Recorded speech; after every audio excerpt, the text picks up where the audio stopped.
Bonjour Jean-Marc Lombard. Vous êtes donc français, vous vivez à Croisy, pas très loin d'Annecy. Vous avez eu une expérience dans le secteur bancaire pendant très longtemps et aujourd'hui vous êtes responsable d'une collectivité territoriale.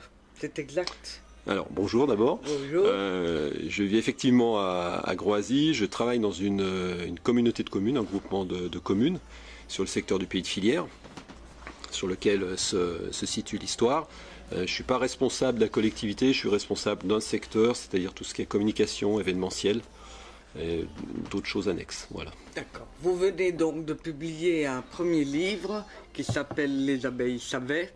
Voilà. Aux éditions Pierre-Philippe, un pied-à-terre à Genève et un pied-à-terre à Paris. C'est un roman extrêmement baldacien. Vous avez le talent très perspicace d'imbriquer des protagonistes dans l'histoire. Ils s'entrelacent, ils s'imbriquent, ils se défont. Donc, cette histoire se passe en France, Oui. en Haute-Savoie. Oui. Vous avez 3 personnes qui assistent à un enterrement d'un certain Gaspard Vescagon. Et ces 3 personnes vont avoir la surprise de recevoir une lettre destinée à toutes les 3. Tout à fait. Donc, un jeu de piste va commencer, mais c'est plutôt une chasse à l'homme. Comment est-ce que vous pouvez le définir? Est-ce une chasse à l'homme parce que dans le jeu de piste il y a un trésor? On ne va pas tout dire à nos téléspectateurs parce que ça doit rester très mystérieux. Comment vous pouvez enchaîner cette histoire? Au début, les 3 filles ne savent pas vers quelle destinée cette lettre commune les pousse. Elles vont devoir se rencontrer et se connaître. Et puis ensuite, elles vont découvrir au fur et à mesure qu'il y a un jeu de piste. Et au bout de ce jeu de piste, un trésor caché quelque part en Haute-Savoie ou ailleurs depuis bien longtemps. Et elles vont devoir faire des recherches, elles vont devoir se repencher sur un épisode de notre histoire qui est à la fois, qui on va dire, est quand même assez trouble et qui est quand même propre à la région. Et donc c'est pour ça qu'elles vont devoir aller se promener à droite à gauche, quelque part jusque dans le sud de la France, pour mener à bien cette énigme.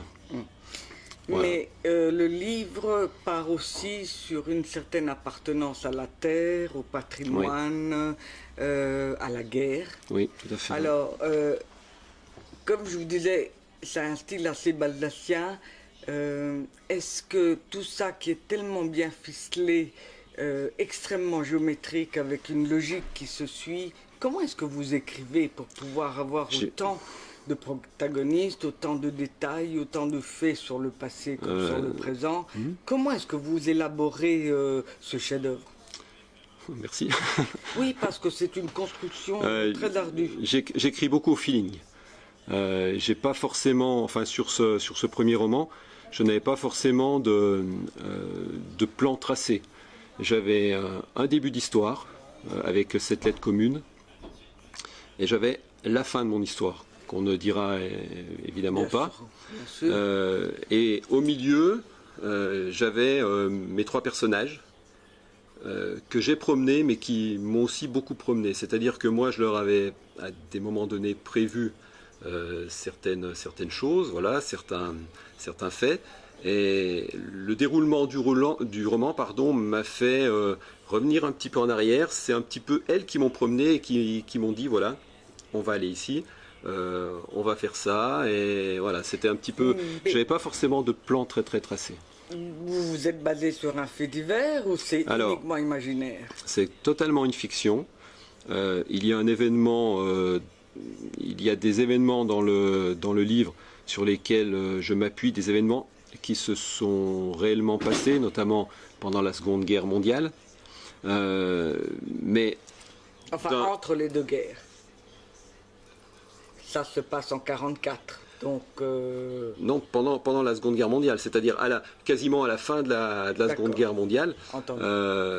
Il y a un événement sur le secteur où se trame un peu toute l'histoire qui s'est passé. Et sur cet événement qui m'a été raconté par ma mère, je l'ai complètement retourné, c'est-à-dire je ne vais pas trop en dire, mais d'un acte de sabotage fait par les nazis à l'époque, je l'ai transformé en acte de résistance. Voilà. Et donc en fait, je m'appuie un petit peu sur cet événement pour retourner l'histoire et pour abonder et continuer mon Pourquoi histoire. vous avez changé les événements? Vous auriez très bien pu aussi les adapter tels Oui, que votre mais mère vous a raconté.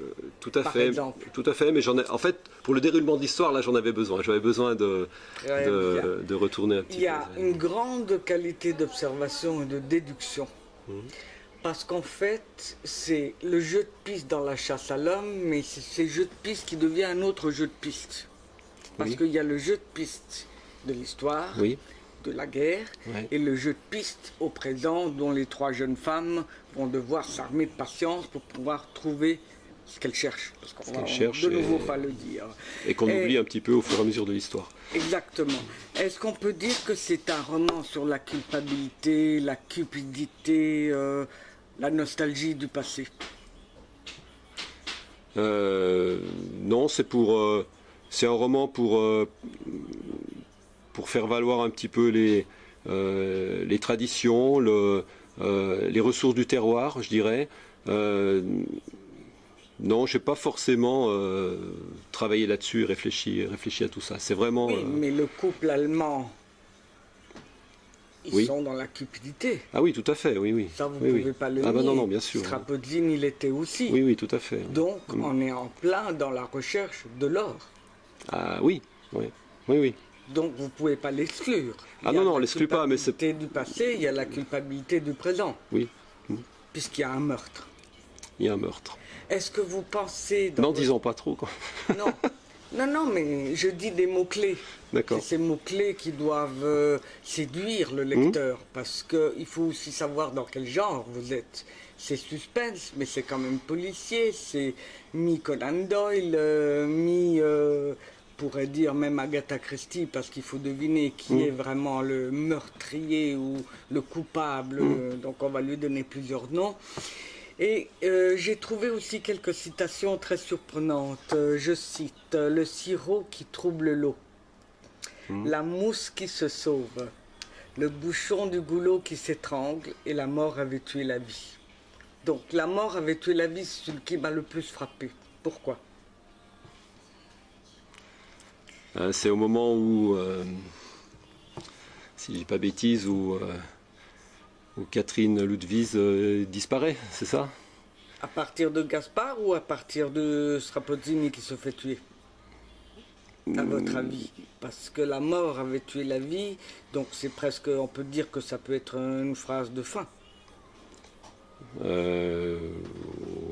Vous Oui. voyez ce que je veux dire, dans le sens que, bon, de nouveau pas, on va laisser le lecteur baver, Oui, oui. mais ça signifie aussi que si la mort a tué la vie, c'est que quelque part il y a une usurpation d'identité qui disparaît. Oui, mais je sais pas, enfin je l'écris pas à ce moment-là, je l'écris, il me semble, au moment où c'est l'Allemande qui disparaît, non?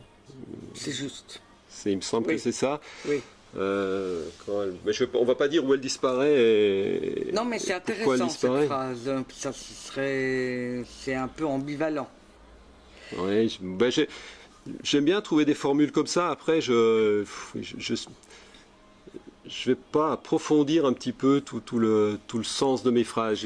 J'écris beaucoup au feeling C'est comme ça. intéressant ce que vous dites parce qu'effectivement dans le livre il n'y a pas de philosophie. Vous laissez vos protagonistes entièrement libres de vivre ou de mourir, mais il y a quand même un certain manichéisme. Il y a les bons et les méchants. Il n'y a pas entre deux. C'est voulu. C'est voulu, je sais pas. Je recherche pas forcément la différence. J'écris beaucoup comme si j'écrivais un scénario plus qu'un roman, et je suis pas forcément. J'essaye pas de mettre des caractères précis aux gens. Ça... Après, quand je relis et quand on relit, on me dit, ben oui, on les identifie bien, ils ont du caractère, mais je ne cherche pas forcément à leur, Oui, mais à je leur veux donner dire une... par là que vous ne donnez pas une définition de l'homme qui parle derrière, puisque vos protagonistes vivent, Ouais. ce n'est pas écrit à la première lettre de conjugaison, vous ne dites pas je, ils Non, vivent. jamais. Ils Ouais, vivent. ils vivent, ouais. Mais c'est quand même l'usurpation d'identité qui m'a frappé parce que c'est un thème récurrent chez vous. Donc on Ouais. prend le rôle de quelqu'un d'autre, au Ouais. fur et à mesure quelqu'un d'autre doit jouer un rôle. J'ai pas... Est-ce que c'est quelque chose chez vous qui vous parle? Non, j'ai pas forcément d'explication. Mais les monologues qui sont aussi Peut-être longs que je passe qu'un en psychanalyse, mais récit- Non, mais c'est intéressant parce que pas les de- monologues sont aussi longs qu'un récit. ouais. Vous Oui, écoutez- j'aime alterner un petit peu les dialogues, les échanges entre Oui. les protagonistes, Oui, oui. et passer sur un autre Registre. chapitre ou sur Oui. une autre partie du livre, à une description, voilà. J'essaye d'alterner comme ça, mais je le fais pas avec une volonté particulière et un plan particulier. Mais ça veut dire que si c'est si riche dans les explications, dans les détails, c'est parce que vos personnages montent les escaliers en quelque sorte et vous en créez d'autres après. Il y a un certain flux. Oui, oui, au départ, j'ai pas de, je sais pas combien de personnages vont nourrir mon histoire. Donc ils viennent au fur et Ils à viennent au mesure. fur et à mesure. Et c'est là où je rejoins ce que je disais tout à l'heure, où mes personnages vont aussi alimenter. Il n'y a pas que moi qui alimente l'histoire, il y a aussi mes personnages. Parce qu'à un moment donné, quand ils font telle ou telle chose, je dis bah, pourquoi celui-ci n'arriverait pas, ou pourquoi j'en trouverais pas un autre. Voilà. Est-ce que vous travaillez régulièrement tous les jours ou c'est dans l'écriture que les personnages avancent et vous écrivez ce que Non, l'imaginaire donne? j'écris vraiment quand j'ai envie, quand j'ai le temps. Et autrement, je suis beaucoup dans l'imaginaire. C'est-à-dire que j'y pense quasiment, pas tout le temps, mais voilà, avant d'aller me coucher, etc. Bon, ben, celui-là, qu'est-ce qu'il pourrait faire, etc. Mais je note pas, je note rien et je le garde. Et puis après, voilà, Travaillez votre toile d'araignée en vous disant bon, c'est bon pour celui qui va le lire, moi je ne vais pas m'améliorer de plus.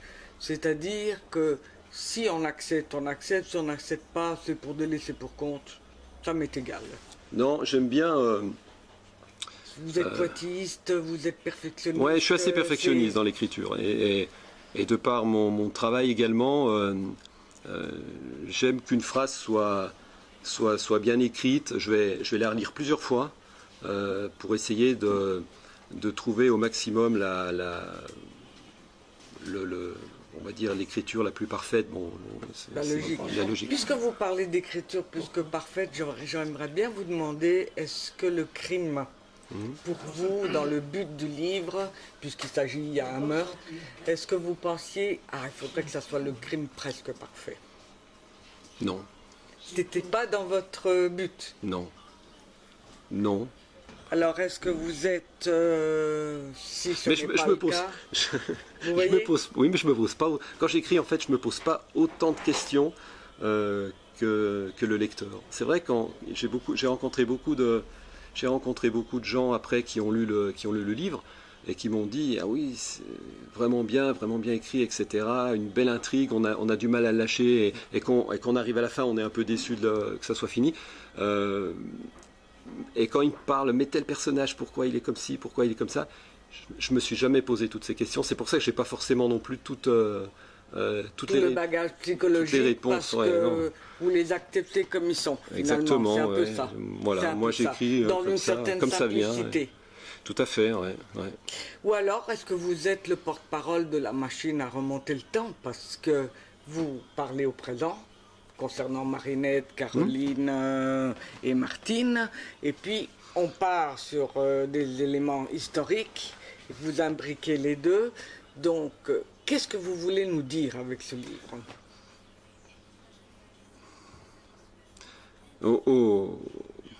au départ, c'était le chemin de fer, en fait, un petit peu de cette histoire, c'était quand même les abeilles.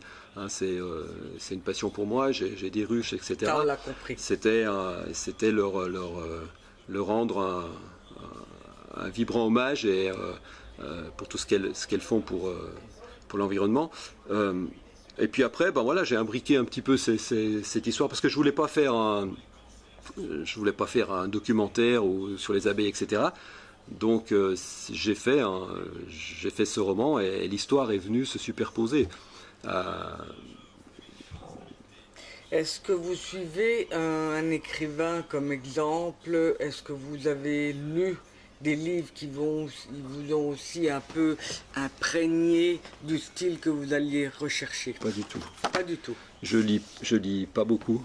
Je lis des romans policiers, voilà, j'aime bien, mais quand même, ouais. Mais je suis pas un dévoreur de romans et là-dedans, j'ai pas une culture extraordinaire. Non. Voilà, donc je préfère écrire. J'ai toujours aimé écrire et je prends plus de plaisir à écrire qu'à lire finalement. Voilà.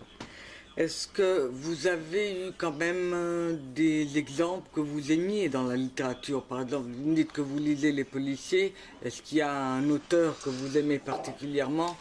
Même si on ne fait pas de préférence, non, je sais pas. Le premier ou le dernier, peu importe. Fred Vargas, par exemple. Ouais, mais non, j'ai pas d'auteur particulier qui se dégage. Non. Et quand vous me dites que vous avez toujours aimé écrire, qu'est-ce que vous avez écrit avant? Est-ce que c'était quelque chose de différent ou Non, c'était tout à fait différent. J'ai jamais tenté l'aventure d'un livre. C'était des choses personnelles, soit depuis tout petit un journal, etc.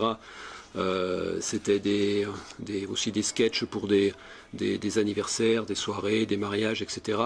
Ou des départs en retraite. Voilà, depuis 20, 25 ans, je fais ça. Et c'est venu un peu naturellement comme ça et ça m'a toujours plu. Voilà, donc j'écris. Et les abeilles savaient pourquoi vous les avez prises en otage? Vous auriez pu prendre aussi autre chose. J'ai compris que c'était votre passion, mais pourquoi elles, principalement pour recueillir le secret? Parce que je pense qu'il n'y a pas meilleur que l'abeille pour défendre une cause juste. Les abeilles sont réglo vis-à-vis de l'environnement, vis-à-vis des... comment dire? Elles perdurent la vie. Oui, elles entretiennent, elles perdurent la vie, elles préparent l'avenir. Et surtout, elles sont solidaires dans une ruche. Par exemple, elles ne vont pas, une petite anecdote, une abeille qui est en fin de vie, plutôt que d'embêter ses camarades abeilles et rester dans la ruche et mourir dans la ruche, elle va partir au loin et mourir seule dans un champ pour pas qu'elle n'ait à la dégager d'une ruche, par exemple. Voilà, elles sont... Pour libérer de la place. Pour libérer de la place, voilà, elles sont... Donc on a vraiment à prendre exemple sur ces insectes. Voilà, c'était... Pour revenir à l'histoire du roman, est-ce que cette intrigue a fait que... Est-ce que c'était plus important pour vous un jeu de pistes pour que le lecteur puisse toujours être présent dans la lecture? Ou est-ce que cette chasse à l'homme vous a permis justement de multiplier les protagonistes, comme disiez-vous, puisqu'ils venaient au fur et à mesure de l'écriture du roman? Est-ce qu'il y a un moment où vous vous êtes dit, ça va faire trop de protagonistes dans l'histoire, on va moins clarifier le but? Jamais. Jamais, non. Donc, au fur et à mesure, pour vous, c'est un plaisir de créer... Ah oui, tout à fait. Et puis, j'ai trouvé que tout cela s'imbriquait bien et je trouvais que ça avait du sens et que ça se tenait. Donc, j'ai pas supprimé de personnages et il n'y en a pas eu après la fin, après que la dernière ligne soit rédigée, il n'y a pas eu de nouveaux personnages d'apporter. Et comment ça se fait que Marinette, Martine et Caroline sont trois? Où il n'y a pas de jalousie, il n'y a pas de manipulation, il n'y a pas de compétition. Toutes les trois acceptent, sauf peut-être la fille, qui a, Peut-être ouais. qui a un contexte, si vous voulez, d'héritage normal, disons. Peut-être contenu. inconsciemment, j'ai 3 filles. L'une s'appelle Marie, l'une s'appelle Julie, et alors, la troisième s'appelle Caroline. Voilà. Donc, mais alors Martine, je ne sais pas d'où ça vient. Je serais incapable. Vous l'avez créée de toutes Oui, pièces. tout à fait. Ouais. Voilà, je ne sais pas du tout. Alors, ce que j'ai trouvé aussi de formidable et d'intéressant, tout au début, quand ces 3 jeunes femmes reçoivent les lettres, une chacune, c'est les directives très précises.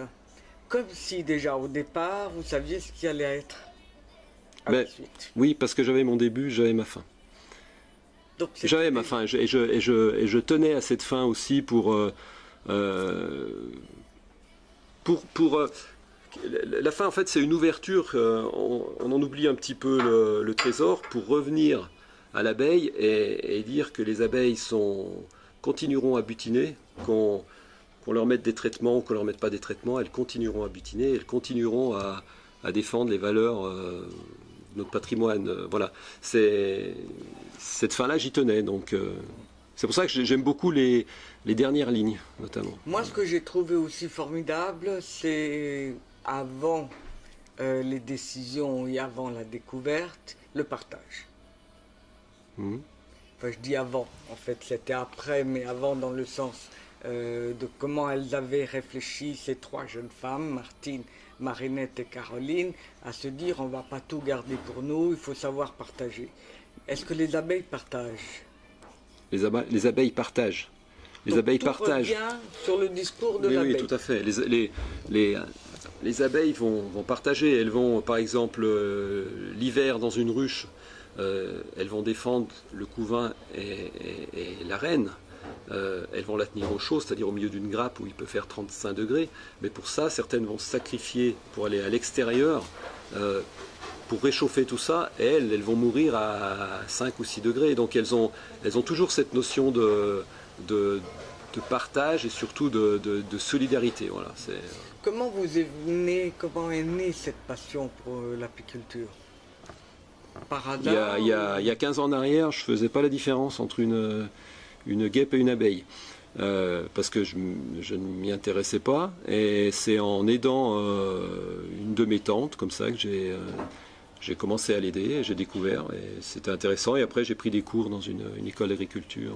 Voilà, sur le temps de loisir. Ça a un rapport avec la collectivité territoriale? Non, pas du tout. Pas du tout. Non, pas du tout. Pas du tout. Et en quoi ça a un rapport, la collectivité territoriale, dans votre métier, l'apiculture? Vous faites Ah non, l'apiculture, c'est totalement... je fais ça, c'est un loisir. Hein, c'est un loisir. Non, je ne peux pas en vivre. D'accord. Ouais. Est-ce que vous avez un projet pour un nouveau livre? Oui, là, je suis sur un nouveau livre dont l'histoire se passe en Haute-Maurienne, dans un village que je crée de toutes pièces. Un petit peu, on retrouve un peu des similitudes avec celui-là où j'ai les abeilles. Voilà, avec les abeilles savets, où je crée des rues, des hameaux. Je mélange le fictif, ce que je crée, et puis des endroits complètement réels. Voilà. Et là-bas, ce sera un petit peu pareil. C'est-à-dire que c'est un village où toute une équipe sur un fonds de succession dans l'immobilier va se retrouver bloquée par une avalanche. N'en dites pas trop, hein, laissez-nous voilà. aussi dans le mystère. Mais voilà, ça va se dérouler ça. en Haute-Maurienne, sur un village que je crée. Voilà. Et dans les abeilles sabais, les villages existent? Ces villages près d'Annecy? Les villages existent. En Haute-Savoie, pardon. En Haute-Savoie, et je les change un petit peu. Par exemple, le Groisy, qui est mon village, je le transforme un petit peu et je l'appelle Groisy-en-Born.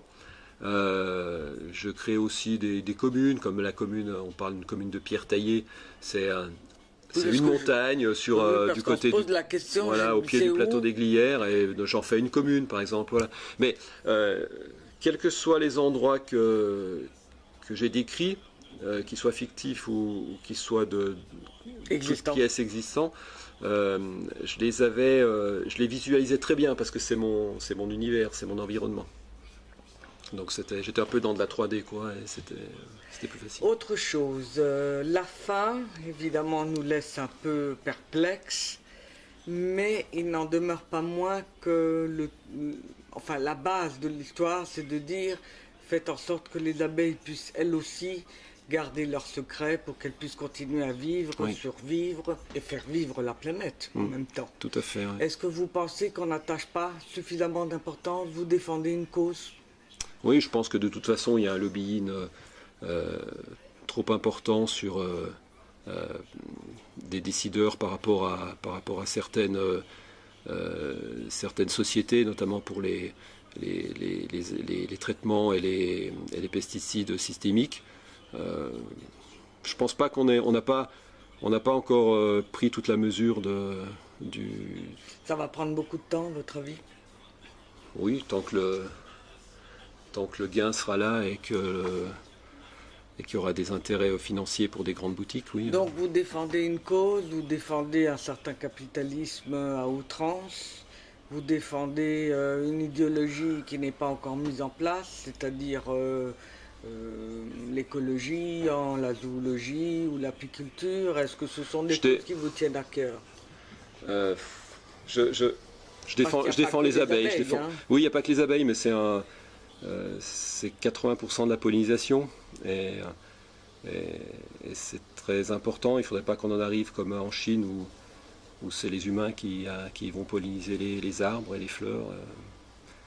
Les Américains, certaines régions d'Amérique, des États-Unis ne font plus de miel à force d'avoir pollinisé à outrance et perturber le cycle de l'abeille. Voilà, c'est un petit peu ça qui est regrettable.